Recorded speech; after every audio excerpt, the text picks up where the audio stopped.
Assalamualaikum warahmatullahi wabarakatuh. A'udzubillahi minasyaitonirrajim. Bismillahirrahmanirrahim. Alhamdulillahirabbil alamin. Wassalatu wassalamu ala Rasulillah wa ala alihi wa sahbihi wa mawalah, amma ba'du.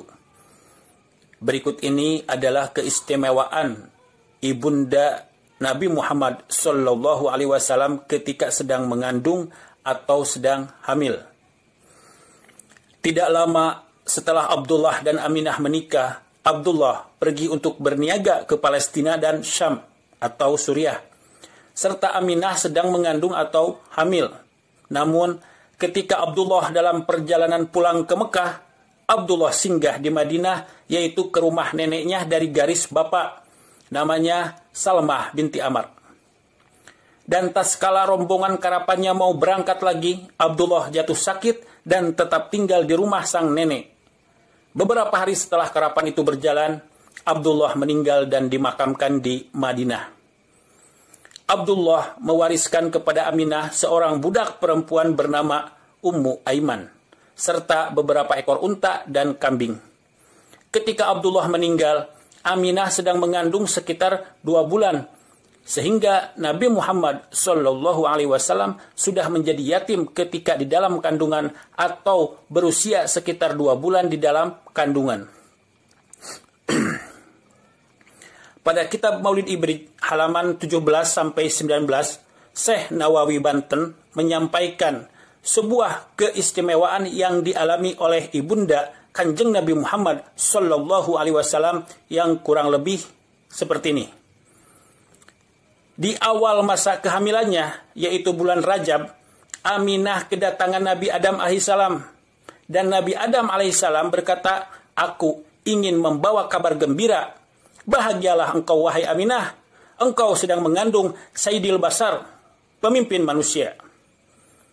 Pada bulan kedua, Aminah kedatangan Nabi Syed alaihissalam. Dan Nabi Syed alaihissalam berkata, "Aku ingin menggembirakanmu. Bergembiralah, wahai Aminah.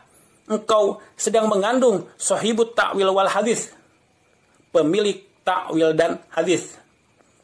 Pada bulan ketiga, Aminah kedatangan Nabi Idris alaihissalam. Dan Nabi Idris alaihissalam berkata, "Gembiralah engkau, ya Aminah. Engkau sedang mengandung Nabi Rois, Nabi pemimpin." Pada bulan keempat, Aminah kedatangan Nabi Nuh alaihissalam. Dan Nabi Nuh alaihissalam berkata, "Bahagialah, wahai Aminah.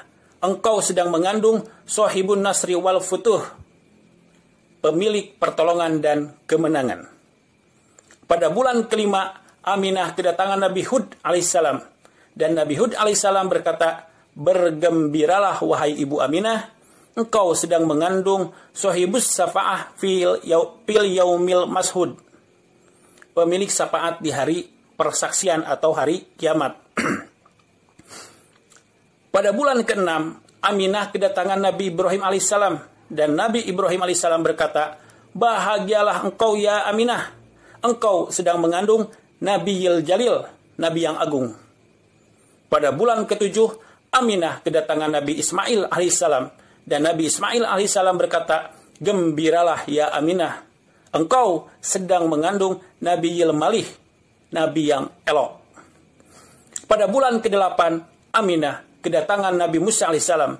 Dan Nabi Musa alaihissalam berkata, "Kabar gembira, ya Aminah. Engkau sedang mengandung man yunazzalu alaihil Quran, orang yang akan diturunkan padanya Al-Quran." Pada bulan ke-9, yakni bulan Rabiul Awal, Aminah kedatangan Nabi Isa alaihissalam. Dan Nabi Isa alaihissalam berkata, "Gembiralah engkau, ya Aminah. Engkau sedang mengandung Nabiyil Mukarram wa Rasulil Mu'adam." Nabiyil Mukarram wa Rasulil Mu'adam, Nabi yang dimuliakan dan Rasul yang diagungkan. Wallahu a'lam bishawab. Demikian keistimewaan yang dialami oleh ibunda Nabi Muhammad sallallahu alaihi wasallam ketika sedang mengandung. Terima kasih. Wabillahi taufiq wal hidayah. Wassalamualaikum warahmatullahi wabarakatuh.